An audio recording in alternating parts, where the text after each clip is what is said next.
Memiliki gedung megah, fasilitas lembaga yang mewah itu menjadi impian semua pengasuh lembaga. Bisa menampung banyak santri, terlihat ada kemajuan di bidang infrastruktur.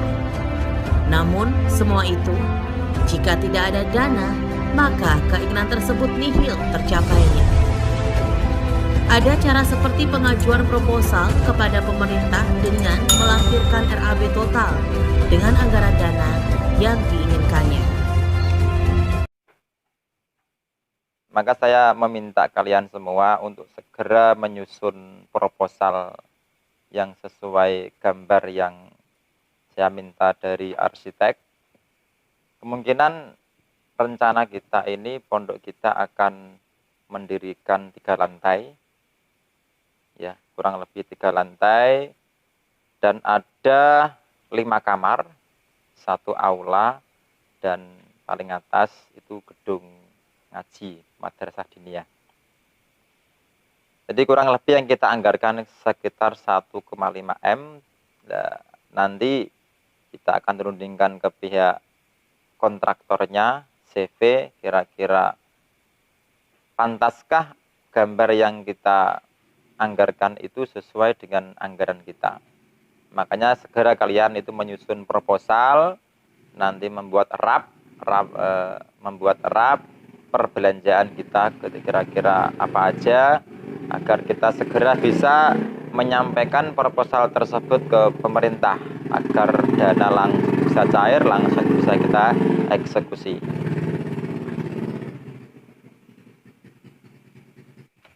Bagaimana Pak Khotib perincian RAP-nya? Ini kalau saya sesuaikan dengan proposal yang ada, maka ada 5 poin besar yang menelan anggaran cukup banyak. Ya, kita sesuaikan saja sesuai anggarannya yang ada itu. Perkiraan mulai dari 5 poin itu kira-kira menelan biaya berapa. Anggap saja ajuan itu kita lebihkan biar nanti tidak ada dana yang membengkak. Maka kemungkinan 1,5 M itu bisa membengkak hingga 2 M. Assalamualaikum.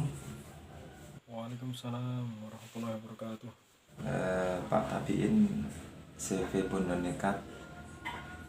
Ya betul. Dengan siapa? Ini Pak Khotib. Oh, iya.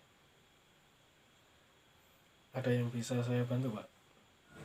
Ini yang mau rencana membangun pondok. Oh iya. Iya. Ya, jadi aku ingin kerjasama dengan Anda untuk menggarap proyek pondok saya. Kalau boleh tahu lokasinya di mana, Pak? Ya, lokasinya di Wedi, ya, dekat rumah saya. Di Wedi, Kecamatan Kapas, Kabupaten Bojonegoro. Ya. Ya. Korupsi secara sederhana diartikan sebagai penyalahgunaan jabatan untuk sesuatu di luar peruntukannya. Definisi ini yang juga dipahami oleh banyak kalangan, diantaranya adalah oleh faham Islam Ahsunnah wal Jamaah. Namun pengertian tersebut masih kurang relevan untuk menyebut korupsi dengan berbagai modus operandinya saat ini. Memiliki gedung megah, fasilitas lembaga yang mewah itu menjadi impian semua pengasuh lembaga. Bisa menampung banyak santri, terlihat ada kemajuan di bidang infrastruktur. Namun, semua itu, Jika tidak ada dana, maka keinginan tersebut nihil tercapainya. Ada cara seperti pengajuan proposal kepada pemerintah dengan melampirkan RAB total dengan anggaran dana yang diinginkannya. Dalam penyusunan anggaran dana yang diajukan dan laporan LPJ, nota bukti belanja kebutuhan itu tak semudah membalik telapak tangan. Terkadang tidak sesuai dari realita.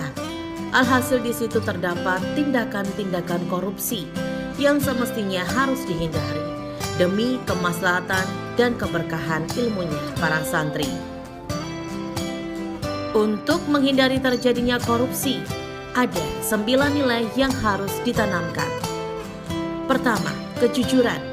Kedua, kedisiplinan. Ketiga, kepedulian. Keempat, tanggung jawab. 5, kerja keras. 6, kesederhanaan. 7, kemandirian. 8, keberanian. Dan 9, keadilan. Semoga kita semua terhindar dari sifat kemunafikan, korupsi, yang semua itu akan berakibat buruk untuk diri kita, keluarga, hingga seluruh rakyat Indonesia. Assalamualaikum Bapak Tabiin. Waalaikumsalam warahmatullahi wabarakatuh. Iya, Pak. Mohon maaf sebelumnya. Bagaimana Pak? Iya. Jadi gini ya Pak Tabiin. Setelah saya pikir-pikir kemarin di kalangan santri yang mana notabene punya tanggungan santri, jadi saya khawatir atau kedepannya ini ada korupsi di dalamnya, entah nanti ketika laporan atau ketika apa. Jadi saya khawatir dengan hal demikian, maka inisiatif yang saya ambil adalah saya membatalkan proyek dengan Anda. Jadi saya mengurungkan proposal itu karena saya pikir terlalu banyak anggarannya. 2M kan nggak uang sedikit ya. Jadi kemarin solusinya setelah rapat dengan pengurus-pengurus, kemarin solusinya membuat pondok yang sederhana saja ya, pondok sederhana, yang penting dananya itu langsung dari masyarakat, langsung dipakai gitu. Jadi nggak melalui jalur proposal. Khawatirnya ya itulah korupsi itu yang kita khawatirkan. Oh iya ya, mohon maaf ya. Ya Pak, nggak apa-apa. Ya, mohon maaf sebelumnya karena sudah membatalkan proyek dengan Anda. Mbak Lindi, Mbak Naning, saya pikir-pikir kita urungkan saja niatan kita untuk mengajukan proposal ke pemerintah. Karena mau tidak mau kita mesti nantinya akan terjerumus ke dalam lubang KKN, korupsi. Itu yang sangat kita khawatirkan.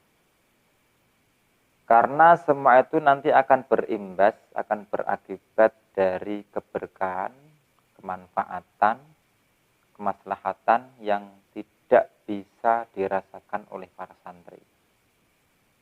Yang mana bangun pondok, uangnya kita campurkan dengan korupsi. Maka dari itu saya putuskan untuk membatalkan proposal yang pernah kita rancangkan, yang pernah kita rencanakan ke pemerintah. Kita bangun pondok yang sederhana saja. Yang penting bisa dibuat bernaung para santri, meskipun toh peribahasa itu pondok yang terbuat dari dari anyaman bambu, nggak apa-apa. Yang penting sederhana dan ada keberkahan. Baik, kalau begitu rancangan proposal kita batalkan semua. Kemudian apakah kita susun rancangan proposal baru? Nggak usah. Jadi kita tidak perlu proposal.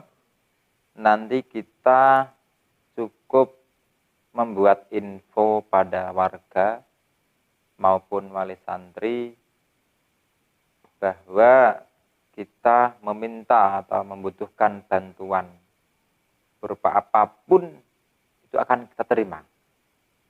Entah nanti ada yang menyumbang genteng bekas atau mungkin menyumbang batu bata untuk pondasi, karena meskipun kita bikin pondok jerambah dari kayu itu juga kita butuh material meskipun sedikit.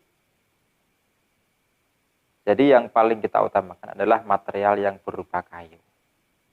Siapa tahu dari wali santri atau dari warga ada yang menyumbangkan kayunya, nanti kita akan bikin pondok yang unik, yang klasik, yang seperti tahun-tahun kuno, pondok jerambah yang terbuat dari kayu, yang itu nantinya tidak begitu menelan biaya banyak. Yang penting keberkahan, kemanfaatan, dan kemaslahatan kita rasakan semua, khususnya bisa dirasakan oleh para santri.